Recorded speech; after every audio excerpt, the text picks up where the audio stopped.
Tēnā koutou katoa and mai haere mai. Welcome back to the podcast. We are joined today by the fabulous Sarah Connor. Now, Sarah grew up in Hawke's Bay. She's now in Whanganui, Aotearoa, with a partner, 2 kids and a shed full of bikes. She is a speaker and advocate for all things menopause at work. She's also a writer and campaigner for change. On World Menopause Day in 2020, she founded Menopause Over Martinis. She's active in the media and an active voice in her community as well. Sarah recently has collaborated with the Ministry for Women to create a free menopause guide for workplaces in New Zealand. Sarah says that one conversation at a time, her mission is for everyone to be informed, understood, supported and celebrated during this normal, inevitable and powerful stage of life.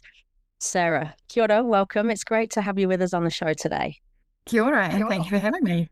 I'm excited to get into this conversation because this is something that historically we haven't spoken much about, and we are starting to now. And I guess from what I've seen, there's varying degrees of how well workplaces are doing this, and of course the experience that many women are going through at the same time. And I think when I look at your story, obviously it's rooted in the lived experience and curiosity. What made you first realise that menopause needed to be talked about publicly and at work? Well, it very much was my personal experience. So I was 46, fit, healthy and well, working part-time around my children, loving the work that I was doing as a freelancer. And then suddenly I just had a whole lot of changes in my mind and body that I didn't understand. I didn't expect. I hadn't experienced before. There were physical changes, psychological changes, everything from insomnia to waves of anxiety, really low mood, sometimes no mood. I had an odd sensation of ants crawling under my skin. I really just didn't feel like myself. And so, yeah, there was a lot of to and fro between my GP and a whole raft of specialists trying to work out what was going on. And ultimately, I saw a menopause specialist who said this is completely normal. These are all the changes that you can expect through perimenopause, so the years leading up to menopause. And once I got myself back on track, I just thought, I've got to do something about this. None of my friends knew about what to expect. My older friends were really useful because they'd been through the stage of life, but I didn't grow up knowing about it. My mum never mentioned it. My aunts, my cousins, my sister. It was just a blank. I just honestly thought my periods were going to stop one day and that would be that. So I was just incredibly naive about what to expect. And I think as someone with a marketing and communications background, I thought I can actually do something with this. I know how to create something that can actually reach a whole lot of people. So yeah, it really started by me talking to my friends and family for my own benefit. That led to me hosting dinners, which I called Menopause Over Martinis, just for fun, for my friends and family, and then ultimately my community. We ran a community dinner as well. And then from that, people in workplaces started saying, would you come in and speak at a lunch and learn? Or they were running something through their women's network. Could I come in and share my lived experience and, all the knowledge that I'd gathered for myself, and started reading articles and listening to podcasts and reading books. So it's happened very organically, but it was really by me talking to people in my world initially and realizing that they didn't know anything, and then realizing actually that really nobody in my generation knew anything. And often even older women said they didn't know what they'd been through. They just went through this stage without having any information or support or understanding from the people around them. So yeah, that's how it came about. It wasn't something I ever planned to do. I was really happy doing what I was doing before, but something inside me just made me think I've got to do something. And so I launched this grassroots project, and then that's led me to being a speaker and an advocate, so that we can get the change that we need in homes, workplaces, and the wider community, and in our health system as well. Yeah. And I think that's what we've noticed, with this, that people want to talk about this. We need to talk about this. And yet it's never been the thing. It's, it's come from a space of, when I think of my mother's generation, quite a taboo topic that you weren't allowed to talk about, or, you just accepted as, well, nothing's happening. Everything's fine. Carry on. Even if you feel like, as you've explained, so many women's experience, there's something wrong with me and I don't understand. And part of that is because we've never talked about it. And you've obviously had the opportunity to talk to lots of people about this, and they've obviously shared their experience with you. When you look at the experience of those you've come into contact with through your work, how has menopause impacted them, and what are workplaces doing about it? So menopause is many things. Like I said, it's not just about period stopping. It's not just hot flushes. The changes are physical, they're emotional, they can be cognitive changes. So everyone's experience is going to be really different. There's no right or wrong way to go through menopause. There's no one way to go through menopause. So the changes will be everything from, hot flushes. You could be you could be just sitting at your desk. You could be in the middle of a presentation and you suddenly just feel hot from head to toe. Um, you could have brain fog. You could get halfway through a sentence and think, oh my goodness, what are the words, ahead of me, and just, not temporarily not know what you plan to say, but you could 1 minute later. So yeah, they're pretty challenging moments sometimes, but they don't need to be if someone has the right information and the right support, whether that's from their friends, their family, their workplace, and health professionals. So all of the changes, I think you could say that, they vary, and there's a lot of them, 30 to 40 different symptoms or changes that people might talk about. But with the right support, it's really possible for those to be minimized and eased and sometimes completely disappear, which was the case for me once I did get the right support. So the things that people have said have helped them the most in their workplace is having access to information. So because there is nothing in our education system, and in some schools, some kids are learning about it, but it's very hit and miss. My whole generation, Gen X, we didn't grow up with information about it. So having access to information just to explain what you're dealing with, what those changes are, seems really critical. And then having understanding from your manager, from your colleagues, from the people around you, so that if you do get a hot flush or you do have a moment when you can't remember your words, instead of feeling embarrassed or ashamed or like you're not performing or you're underperforming, people actually are around you going, hey, it's okay. I get it. I understand what it is. It's temporary. It's a moment in time. It's not indicative of your entire being. It doesn't define you as a person. Yeah. So keeping it really positive and supportive, and making sure not just that women are informed of what's going on, but also managers and leaders, so that when someone does come to them and say, actually, right now, I do need this or that person's actually ready to have an open mind, to be really supportive, empathetic, and really creative about what those changes might be. It could be as simple as having a fan on someone's desk or having a bit more flexibility in their day so that they can do certain types of work at certain times of the day. Or if someone's having issues sleeping, they might need to start a little bit later, work a little bit later. Those are really critical things that people say really make a big difference. Yeah. Yeah. And how do you... Sorry, carry on. Or in some bigger organisations have EAP services that people can access, so employee assistance programs. So you can get access to particular support that you might need from a health professional. Yeah. Yeah. Yeah. And I think support is the key here, not just from the professionals, because all of these symptoms can be so many things, right? There's so much crossover with so many other things. So how do I know? And of course, the age range is so different. Some women experience this younger than others. But I also think that support from those around us as well, whether that's in our whānau or our workplaces, is so critical. How do we engage other people in this conversation? Because what I've noticed time and time again, and I was having this conversation actually with a male colleague of mine recently. He'd gone to a menopause event and he said he was one of only 2 men out of about 300 people. And his take on it was, I don't understand why more men aren't involved in this, because if you've got a woman in your life, which most men have, this matters. And even if that's team members, in terms of our understanding, what's your advice for how we might engage other people in the conversation? Or for those listening who are, maybe, well, menopause doesn't apply to me, but how do I engage in the conversation enough to learn and support others that might be close to me or in my team that are experiencing this? Yeah, thank you. That's a great question. In my experience, the men that I've spoken to, either at events or just in my own personal life or my community, almost every time men want to say that they do understand what's going on. They want to have the information, they want to be understanding, and they want to say and do the right thing, but they often feel like they can't, or that it's not their place. Or if they say something or even anything, it'll be the wrong thing. Yeah. Or they feel like they're like it's not their place. This is about, women's health and well-being and, reproductive system. We're talking about things that are going on our brains, our hearts, our uterus, our ovaries. It's about periods. Some of these things are uncomfortable for some people to be talking about. So I think as women, I think we need to really be inclusive of men and actually invite them and make them feel welcome to be part of the conversation. Because sometimes I think people need permission to have the conversation. And as soon as anyone of any gender, in my experience, is invited to be part of it, they are actually really up for it. But sometimes there's this assumption that, oh no, I shouldn't say anything. Or if I say something, it'll be the wrong thing. So the first thing I think for men is actually just to learn the basics, know what menopause is, know that it's not personal to you, and know that it will make a big difference if a woman feels like you're really on their team. And the second thing I would say is don't give advice unless you ask for it.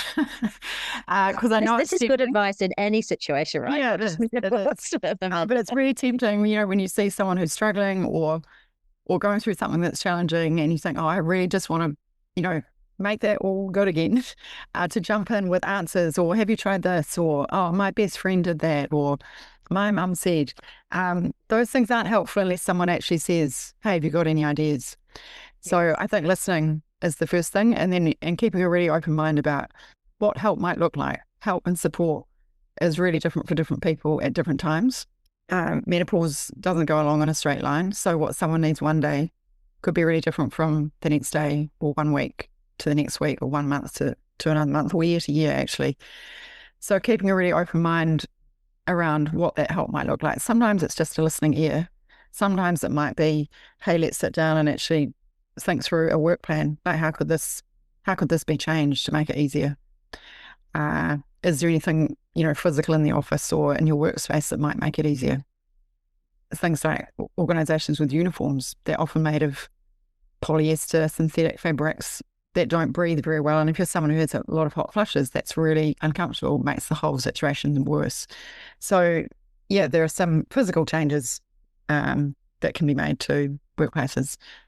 But mostly just, I think, making people feel like you know the basics, you understand it, you're going to be there for that person and you're going to get creative about what that support looks like and be open to that. Yeah. Yeah. Yeah.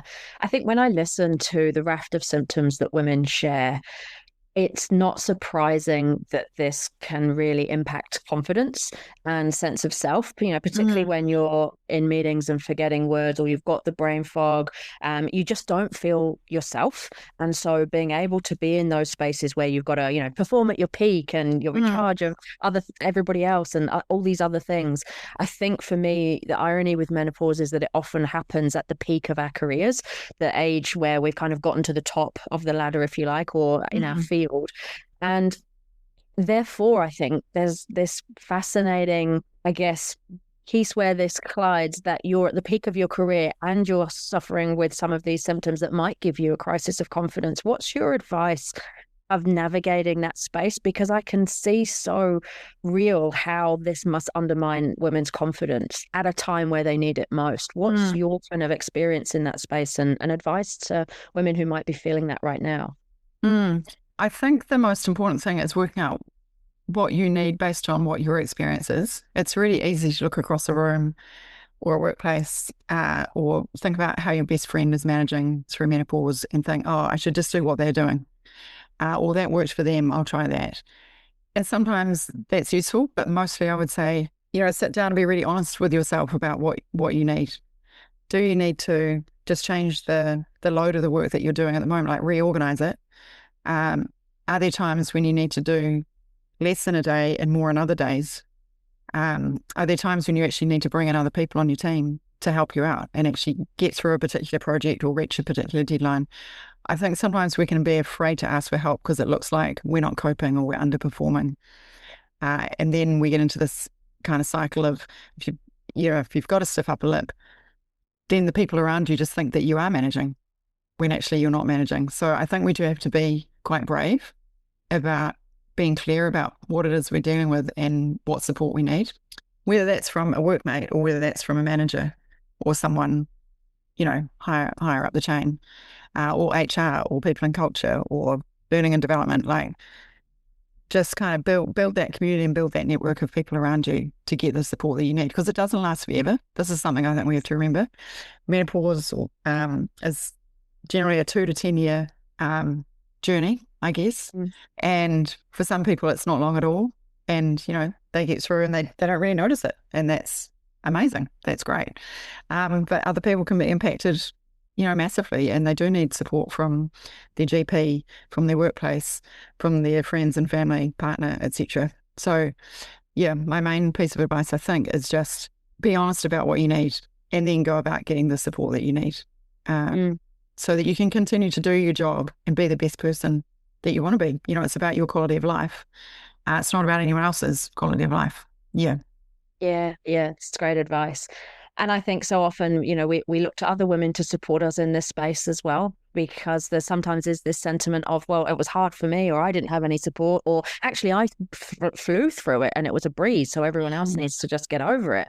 And that can be unhelpful too, as well, right? So what have you seen work really well in the leadership space when you think about women who have navigated this space well, and the things you've learned in your own journey speaking and advocating about this topic? What have you seen work well in the leadership space in terms of how we can change some of these misconceptions and support people in this space better? I think educating everyone is the first step. And that means running things like, if there's an opportunity to get a speaker in to speak about menopause and have everyone invited to that session, that's absolutely brilliant. It kind of breaks the taboo. It makes everyone feel welcome. It makes it seem like it's a conversation for everyone, not just for leaders and managers. I really recommend when an organisation comes to me, they'll say, we just want to get women in the room. And I say, yep, that's great. We can do that. But we can also open up the conversation for everybody so that it really normalises the stage of life. Because if we're not inviting men into the room, and if we're not inviting younger women into the room, they're not going to be prepared either. So we need to open it up to all ages, all genders, all ethnicities, just make sure that everyone's there. And then I think there needs to be information available for someone who doesn't necessarily come to that session, but at different times. Well, they might come to that session and then think, oh, it's not relevant right now, but in 3 months' time, they suddenly go, I actually do need information about that. So making sure there are resources available, for example, on a health and wellbeing hub, like on an intranet, making sure that HR, people and culture teams know exactly what information is available, what EAP services are available, that managers are trained, so that they know how to have these conversations. It's kind of building it into the structure of an organisation and the processes and the policies, instead of it just being an add-on once a year on International Women's Day or once a year on World Menopause Day doing something. It kind of has to be an everyday conversation, an everyday resource, an everyday thing that someone can talk about comfortably. Yeah, totally. And I think, this impacts so much of our population, and it impacts the people around them, right? And I think when I look to other cultures, how this is often, particularly ancient cultures and our indigenous cultures, how this is kind of almost a celebration of a period of a woman's life where she's kind of growing into her wisdom, and it's a celebratory transition. And yet it's also bloody tough, right? And some of the things you've described and that women share regularly about this process mean that it's not always a pleasant celebratory experience for everyone. But I think, to your point, that support is so key. And you obviously have the resources through the Ministry for Women that we can possibly point people to and provide a link to. But where else can we find out more about you, your work, and what you're up to right now? Sure. So my website is very simple. It's sarahconnor.co.nz. I'm also on LinkedIn as my name. And I have got another website for my grassroots project, which is menopauseovermartinis.org. That website is still there so that people can actually host their own dinners if they want to, or organise something in their community. It doesn't need to be a dinner. It could be a picnic in a park. It could be a morning tea at work. The idea is that anyone can use the invitation and the resources, the tips for hosts, the tips for guests, and all the resources that I found really useful and I've collected over time, articles, podcasts, websites, everything like that is on that website. So that's another option. And then the Ministry for Women has got the Making Menopause Work guide, which is a free and flexible menopause guide for every workplace across Aotearoa to access everything from basic information about what menopause is, tips for managers and leaders. There are some fantastic case studies of New Zealand organisations who have really embedded resources and a fantastic culture around menopause in their workplaces. and yeah, all kinds of things that people can just kind of pick and choose from. So it's a menu of options to suit workplaces, whether they're big or small, whether they're corporates, government agencies, not-for-profits, because every workplace is different, right? And everyone's at a different stage with having this conversation. So we wanted to develop something that was very accessible to different kinds of organizations. Yeah. And for free. Yeah. Fabulous. Even better.